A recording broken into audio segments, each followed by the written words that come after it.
সুপ্রিয় দর্শক, এই মুহূর্তে আমি আছি নারায়ণগঞ্জ জেলার ২৫০০ থানার সাতগ্রাম ইউনিয়নের ঢাকা সিলেট মহাসড়ক সংলগ্ন ঐতিহ্যবাহী পুরিন্দা বাজারে।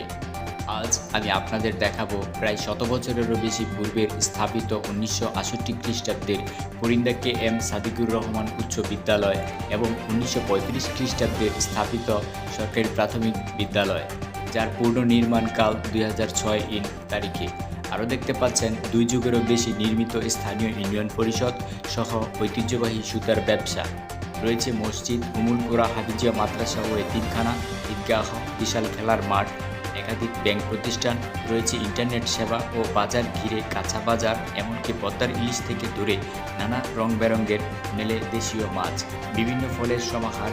তবে মূল যে কাঁচা বাজারের গলি তা পরিত্যক্ত হয়ে ফাঁকা থাকলেও ব্যস্তময় মহাসড়কটি অনেকটা দখলে আছে স্থানীয় পাইকারি ও খুচরা ব্যবসায়ীদের। সপ্তাহে দুদিন এই হাট জমে থাকে, ফলে তীব্র যানজট, উপচে পড়া ভিড় এর ভোগান্তির শিকার হয় সাধারণ ক্রেতা বিক্রেতা। ঝুঁকিপূর্ণ এই খোলা হাট বাজার যে কোনো সময় পলকেই মর্মান্তিক সড়ক দুর্ঘটনা ঘটতে পারে। এ বিষয়ে স্থানীয় প্রশাসনের সুদৃষ্টি কামনা করছি। আর সেই প্রত্যাশায় নতুন কিছু ভিডিও নিয়ে আবারও দেখা হবে। আল্লাহ হাফেজ।